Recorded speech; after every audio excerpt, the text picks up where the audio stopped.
Hello, this is Dorie Hruska with Forever Quilting. I finished yet another customer quilt that I would love to share with you. This quilt has only one block design repeated throughout the whole quilt, so I would consider this a fairly simple quilt project. But sometimes my creative brain gets carried away and I can make something simple into something very complex. Keep watching and I'll show you some of the design possibilities I came up with. Okay, obviously I have started the quilting on this quilt, but I decided to stop and talk with you about my design process. The most common question I get is how do I decide what to quilt where? And how do I come up with a continuous path? So as I was looking over this quilt, I noticed the individual blocks. But I also noticed how the white space from the sashing and the blocks came together to form its own block. Then I wondered, what could I do with that space? How could I come up with a design that would show off the background behind the blocks? The other question that comes to mind is thread color.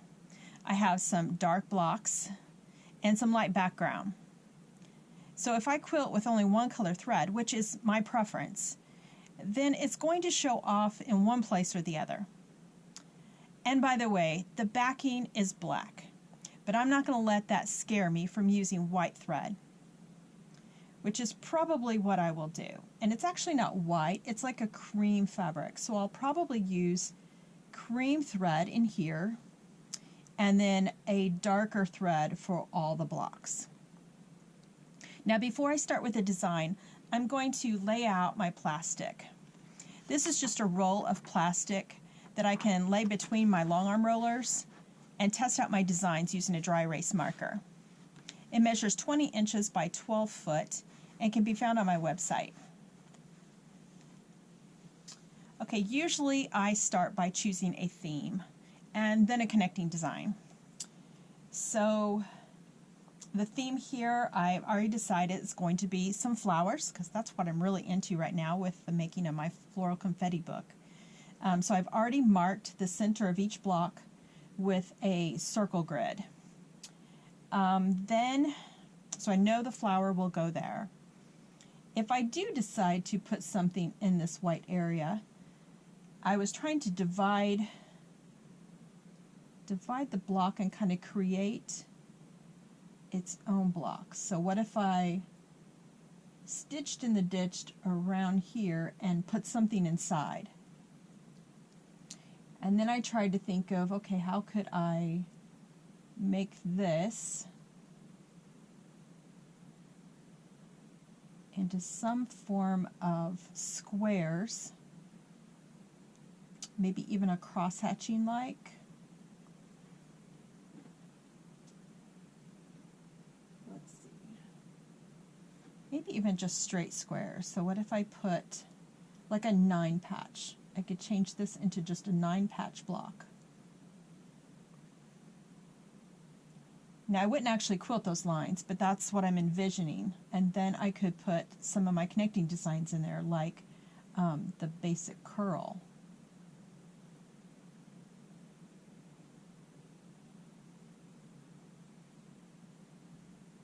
But then I'd have to do something in there and that would not be the same design, so I'd have to choose something different. Maybe come back with just some up and down lines there.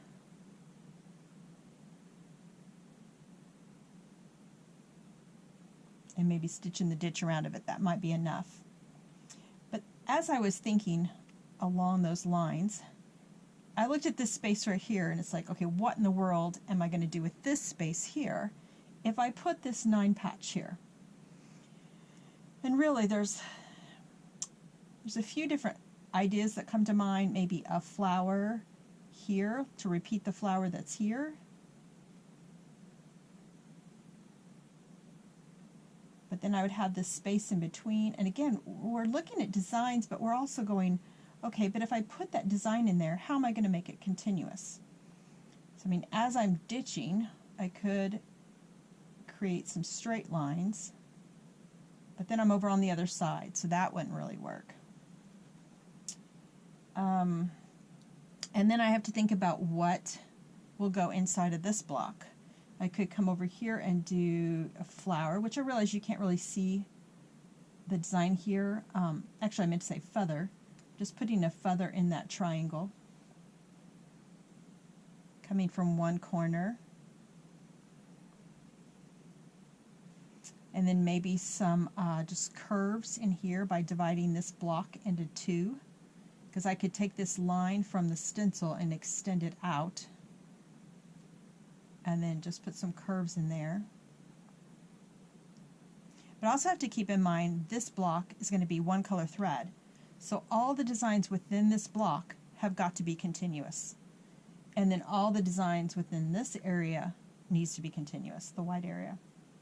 So if I put this feather on this triangle, I will never come to this point here to be able to put that design in. So I need to come up with a design that pivots from this point here, not out here. So I'm going to erase those. That's why I love this plastic. Okay, so if I have curves here, and I want to come out from this point, I could, I don't really want to repeat the flower again, because I've already got it here and here. I've got curves. I could put a leaf in there. I could put just a single leaf, maybe a curl with a leaf coming out one side, or maybe two leaves. I can put a smaller curl with a leaf going up and a leaf coming out this way. If I wanted to keep it really simple, I could just do a curl into that space. Okay, and as far as the flower in the center, I'm going to use the side path, which means I'm going to come out from the side here, and I'm going to make my flower. I'm going to reach into the center, make my center, make my flower.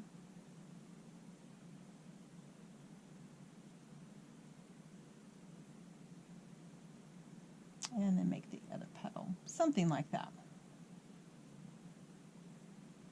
And I'm going to sneak back out to my ditch. Or maybe not the ditch, maybe I won't ditch any of that. I'll just keep going with my curves. I think that's a good plan here for the center. I've got curves in here, a design pivoting from this point of the triangle. My flower is reached from this point on the side. I think that's good.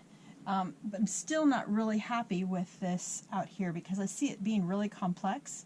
The other problem is along the outer edge where the border connects, the border is like right along here, and this would be the border. So I have this weird shape. It's not really even half of this block. It's a little bit more than half. And I really can't take this design and divide it into two. So I think I'm going to nix this.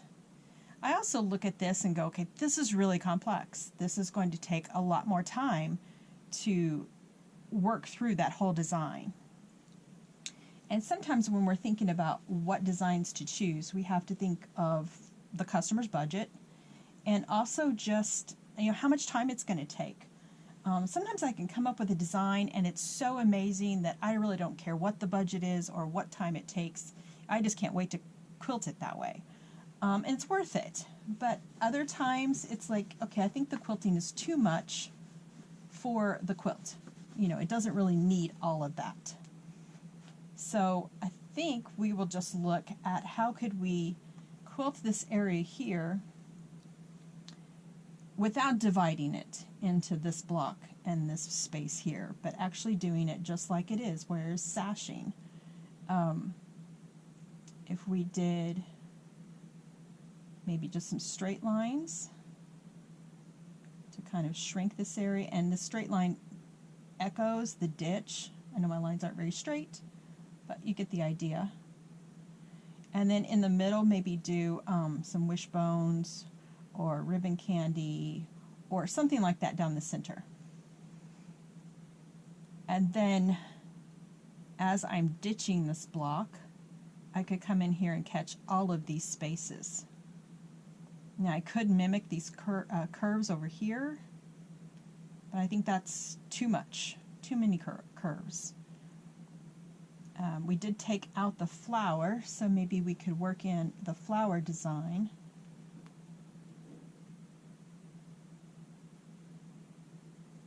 Let's see if if we're ditching along here, we could come in and ditch in this area, and from this point put a flower, or we could, as we're ditching along here, we can put in a half flower from this side, or it can be from this side. Either way would work. But then we've got this extra triangle, and we really don't want to put a flower in each one. You want your theme to be minimal. You know, you want it to see it throughout the quilt, but not have it just overtake the quilt. So repeating it in two places are going to be plenty. The rest of the designs can be straight lines or curves or curls or something else. So we could repeat our curves here. But we also have to keep in mind, if we're ditching along this line here and we're making our flower at the same time, then we're basically going around the block one time. So if I go on all three sides of this triangle, I won't be able to move this way around the block.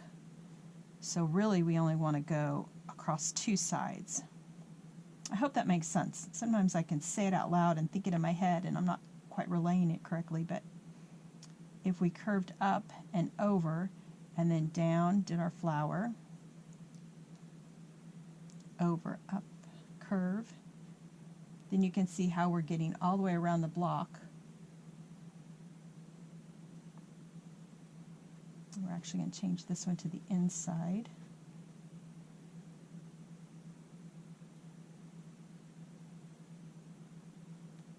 Curve, curve, and then we're back to where we started.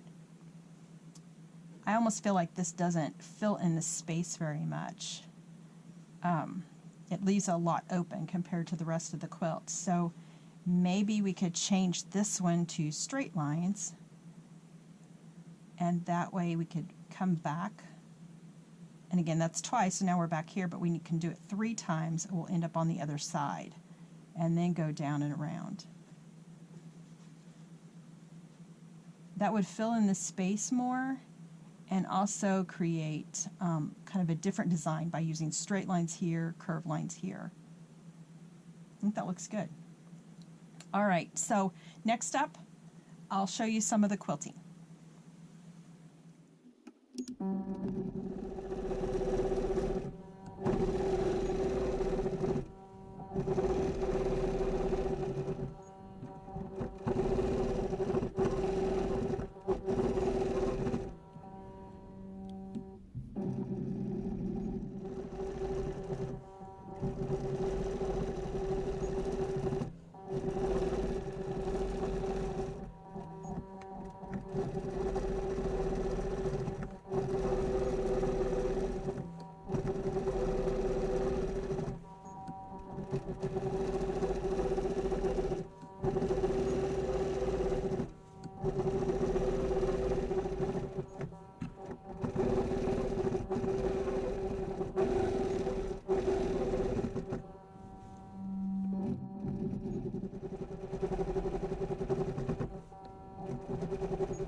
Thanks for watching.